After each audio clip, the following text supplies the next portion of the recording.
Boa tarde a todos. Vamos fechando os olhos, serenando as nossas mentes. Vamos respirando calmo e tranquilamente, sentindo o ar entrar pelos nossos pulmões, limpando, retirando todas as toxinas, jogando para fora. Mais uma vez, vamos respirando, mesmo processo. E vamos sentindo o nosso corpo relaxado, prestando atenção no nosso batimento cardíaco. E vamos imaginando, saindo do nosso coração, uma luz bem forte, uma luz de amor, doando para o planeta Terra, energia de paz, de amor, o que há de melhor dentro de nós. E assim vamos visualizando Jesus entrando pela porta da frente desta casa, chegando diante de nós, estendendo suas mãos e dizendo: queridos irmãos, aqui estou para socorrê-los, aqui estou para ampará-los. Pede, meu irmão, o que precisas e o que quiseres, que intercederei por vós junto ao Pai Celestial. Mas, queridos irmãos, volta para casa levando paz, levando alegria,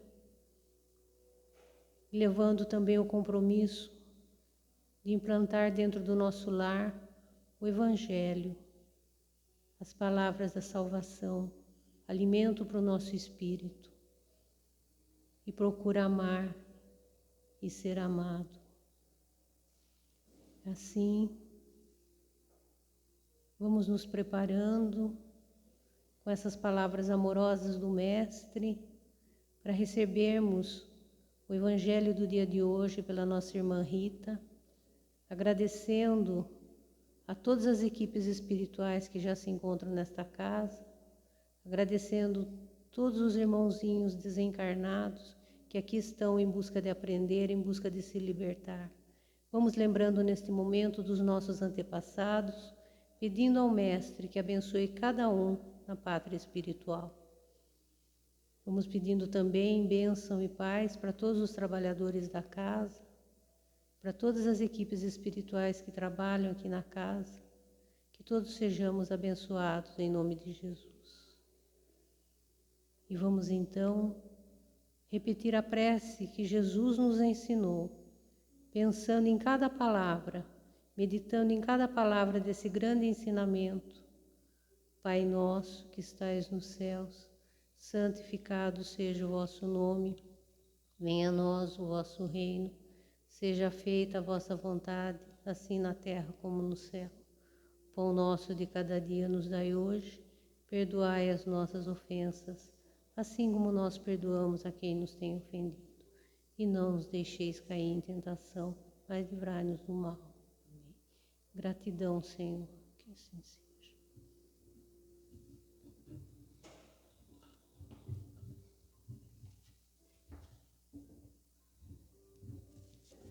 Então, boa tarde a todos. Então, dando continuidade ao nosso estudo desse livro, hoje eu vou falar sobre o capítulo 12, que é sobre amor e renúncia. Então, eu só vou ler um trechinho aqui para a gente depois poder explicar e entender, né, o que significa. O manto da noite caía de leve sobre a paisagem de Cafarnaum, e Jesus, depois de umas grandes assembleias populares do lago, se recolhia à casa de Pedro em companhia do apóstolo.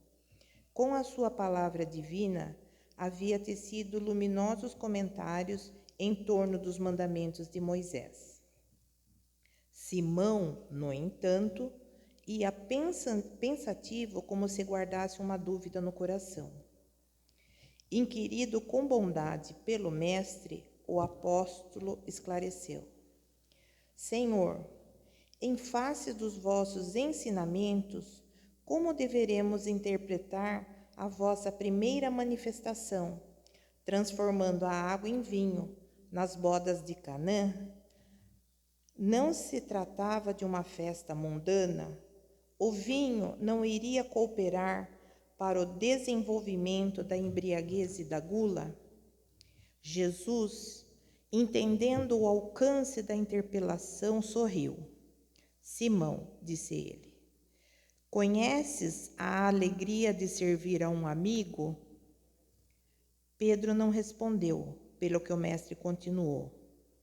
As bodas de Caná foram um símbolo da nossa união na terra. O vinho ali foi bem o da alegria, como que desejo selar a existência do reino de Deus. Então, essa passagem, né, que fala aqui, é justamente um casamento que estava acontecendo e Maria foi pedir, né, para Jesus, que estava acabando o vinho. Então Maria foi e pediu para Jesus fazer alguma coisa. E Jesus prontamente atendeu Maria. Mas por quê? Porque os noivos, né?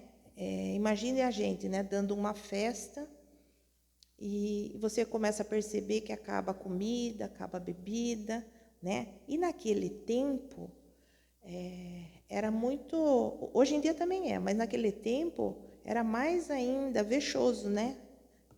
Então constrangeria demais os noivos, né?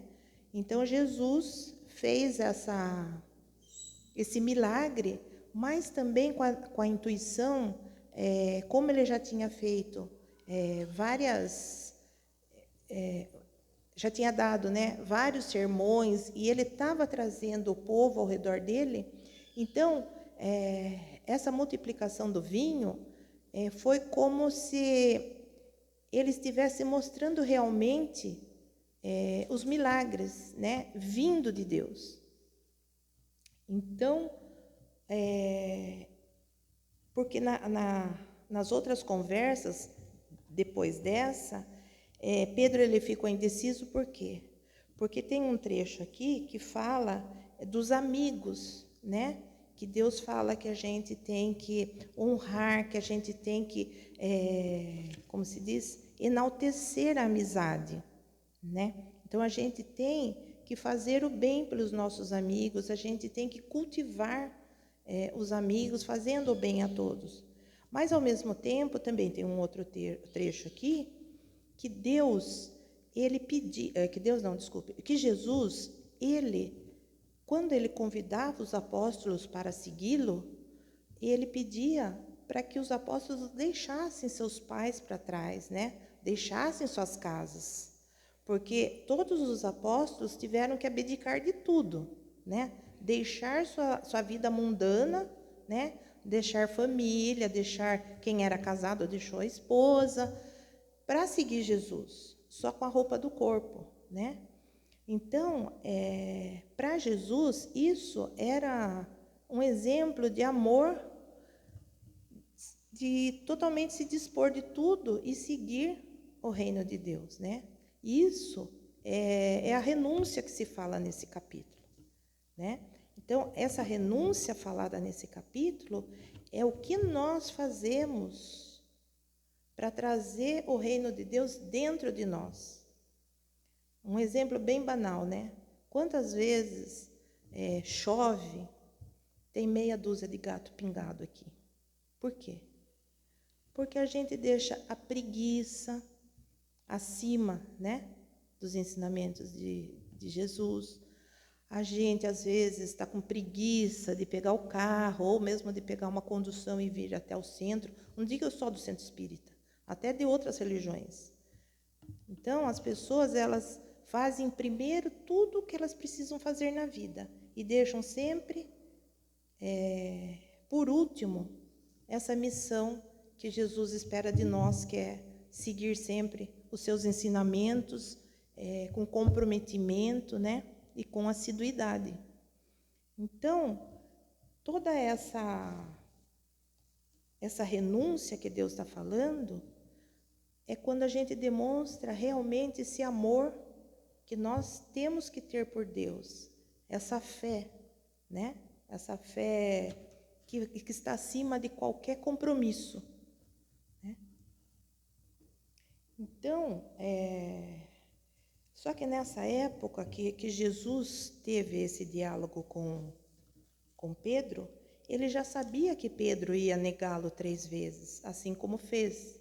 E já sabia também, porque esse último encontro que ele teve, essa conversa com os seus apóstolos, foi a última ceia que ele teve, onde ele lavou o pé de todos, né? Porque ele já sabia que ele ia ser crucificado, né? Porque ele já sabia que ele ia ser traído por Judas, ele já sabia que Pedro ia negá-lo 3 vezes, e mesmo assim, ele perdoou, né, Judas com a maior tranquilidade, sem raiva, sem nenhum sentimento inferior, né?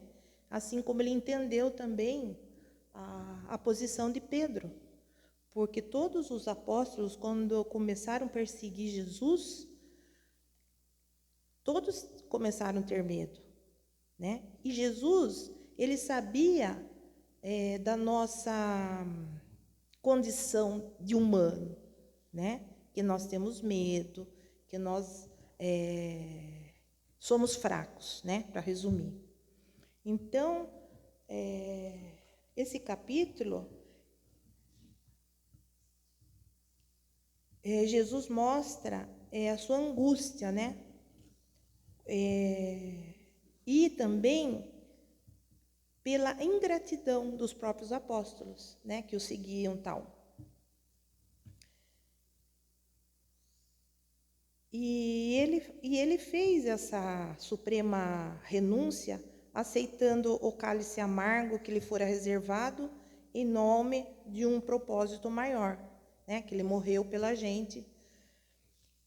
Então, Jesus, ele era universal, né? Sem fronteiras.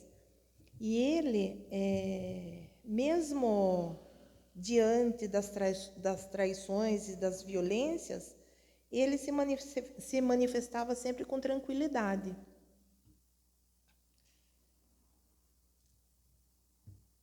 O conceito de renúncia, ele é central. Para Jesus, a renúncia não era uma fuga ou uma desistência, mas um ato de entrega total e consciente ao plano divino. Ele renunciou à sua própria vontade, ao seu conforto, à sua segurança e até à sua vida terrena para cumprir a missão de exemplificar o caminho do amor e da redenção, né? Jesus, ele renunciou ao orgulho, né? Porque mesmo ele, sabendo que ele era o mestre, né? Ele tinha uma humildade acima de qualquer um e ele aceitava as humilhações sem se exaltar, né? E mesmo ele sendo injustiçado, ele não revidou, né, a condenação à cruz que ele teve. E mesmo quando ele foi para a cruz, ele pediu a Deus, né, pelos seus algozes, né, aquela famosa frase, né, Pai, perdoa-os, né, eles não sabem o que fazem. E ele se entregou voluntariamente para viver nessa vida terrena para nos salvar, né?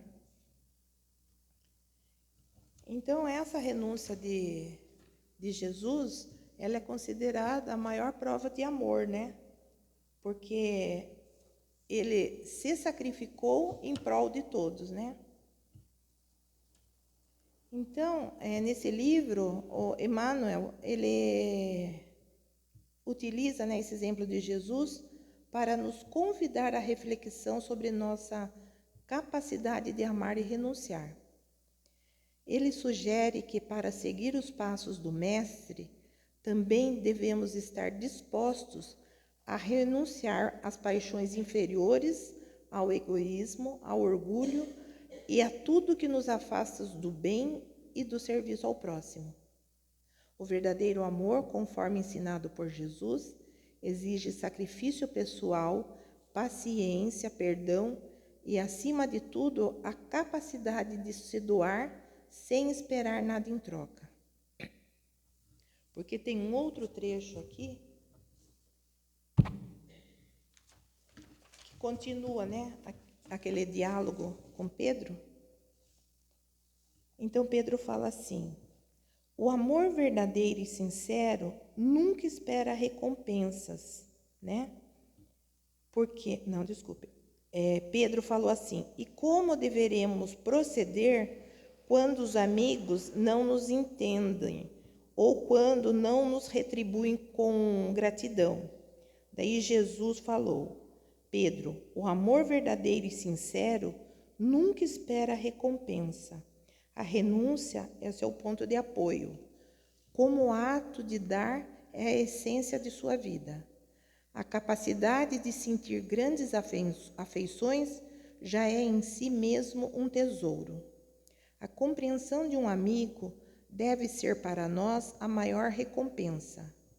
Todavia, quando a luz do entendimento tardar ao espírito daqueles que amamos, deveremos lembrar-nos de que temos a sagrada compreensão de Deus, que nos conhece os próprios e mais puros sentimentos. Ainda que todos os nossos amigos do mundo se convertesse um dia em nossos adversários, ou mesmo em nossos algozes, jamais nos poderiam privar da alegria infinita de lhes haver dado alguma coisa. Então, isso acontece nos dias atuais, né? Às vezes a gente não pensa, às vezes se escuta, morador de rua, você dá cobertor, depois eles jogam tudo fora, né? Você dá marmita, depois eles jogam a marmita fora. Mas não é isso que Jesus julga. Ele julga qual foi a nossa intenção em dar um cobertor. Foi a nossa intenção de tentar tirar a fome do outro. O que o outro fez não conta. Então, é esse amor que Deus quer da gente, esse amor sincero e profundo. E porque se a gente faz alguma coisa querendo recompensa, não terá valor nenhum a Deus, né? Então, tudo que a gente fizer por amor está valendo a pena. E não devemos esperar nada de ninguém. Principalmente que cada um é um, né? O que você fez com tanto amor, com tanta vontade, com tanta alegria, talvez aquele um que você fez não receba da mesma forma como você entregou, né? Mas isso cabe ao outro, não a gente. Então, por isso que a gente tem que renunciar, às vezes, a certas coisas e só colocar o amor, né? Na balança. E como que Jesus mostrava, né, esse amor e essa renúncia, né? Foi através dos ensinamentos dele mesmo. Porque Jesus, ele vivia em comunhão com o Pai. Ele estava sempre orando. Mesmo quem teve a oportunidade de assistir o The Chosen, né? A gente vê Jesus, ele sempre se afastava, né? Ele ficava, às vezes, ele se isolava para orar, né? Os ensinamentos que ele dava, você fez a oração do Pai Nosso hoje, está aqui, né? Essa oração que ele ensinou os apóstolos a fazerem a oração do Pai Nosso, né? Começando com a santificação do nome de Deus e a busca por seu reino e sua vontade, né? Porque às vezes, se a gente prestar atenção na oração, né? A gente vai perceber, né? Santificado seja o teu nome, venha o teu reino e seja feita a vossa vontade e não a da gente, né? Porque às vezes a gente quer tanto uma coisa, eu vou rezar um Pai Nosso para acontecer tal coisa. mas às vezes aquela coisa não é o que nós necessitamos, né? É o que realmente nós precisamos.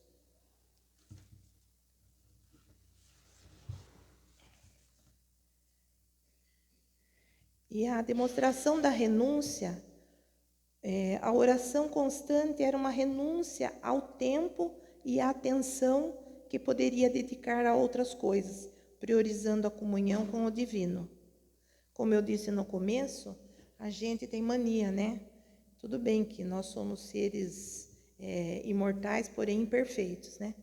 Então, às vezes, a gente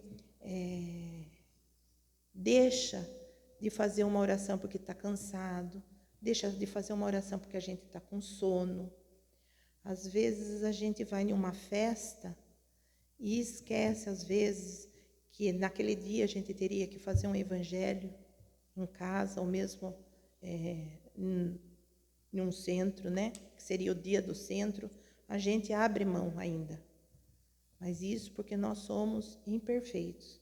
Por isso que Emmanuel deixa todo esse compilado, que é um compilado, na verdade, esse livro, embora ele pareça meio complicado, ele é um compilado das principais coisas que Jesus espera da gente, né?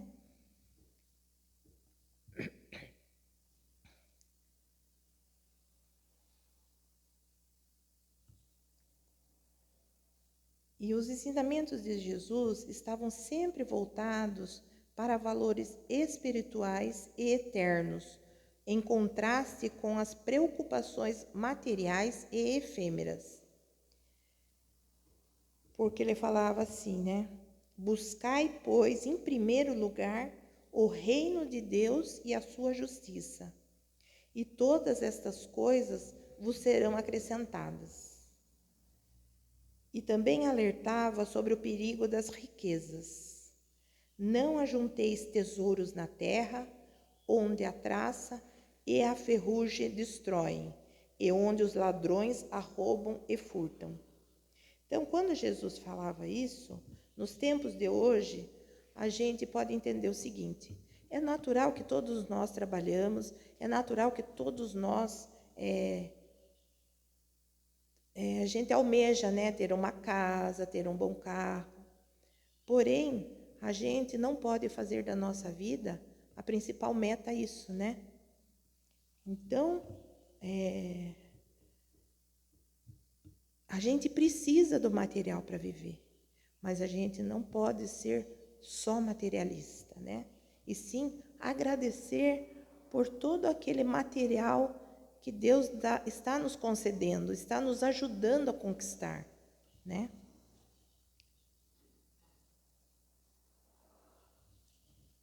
E a demonstração de renúncia, ele renunciava à busca por poder, riquezas e status terrenos, vivendo uma vida simples, sem posses e ensinando seus seguidores a fazer o mesmo, a deixar tudo e segui-lo. O amor ao próximo como mandamento divino. Jesus ensinou que o amor de Deus e o amor ao próximo são inseparáveis e representam a essência da lei. Questionado sobre qual era o maior mandamento, Jesus respondeu: amarás o Senhor, Deus, de todo o teu coração, de toda a tua alma e de todo o teu entendimento. Este é o grande e primeiro mandamento. O segundo, semelhante a este, amarás o teu próximo como a ti mesmo.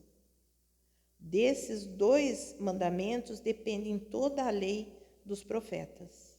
Por quê? Porque para Deus nós somos todos iguais, né?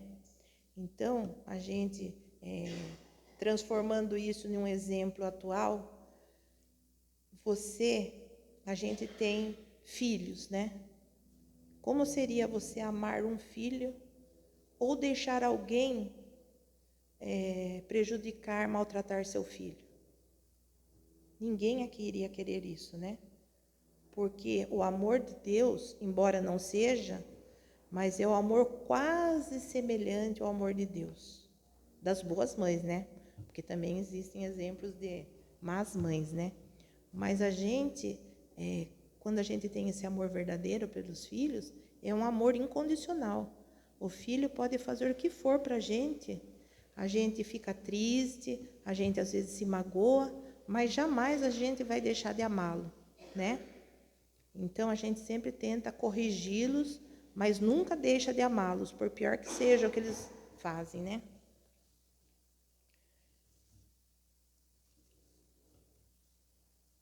E o ápice, né, da renúncia e do amor de Jesus ao Pai manifestou-se na cruz, um ato que ele previu e aceitou como parte do plano divino.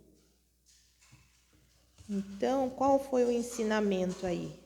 Ninguém tem maior amor do que este, de dar alguém a sua vida pelos seus amigos. Ele falava abertamente sobre seu sofrimento e morte iminente, e que isso era necessário para a salvação. Demonstração de amor. Dar sua vida para a humanidade pudesse se reconciliar com o Pai é a expressão máxima de amor. Ele se ofereceu como sacrifício, cumprindo a vontade divina para a redenção. A crucificação foi a renúncia final de sua vida terrena, de uma forma humana, de toda dor e humilhação, aceitando-a plenamente por amor ao Pai e à humanidade.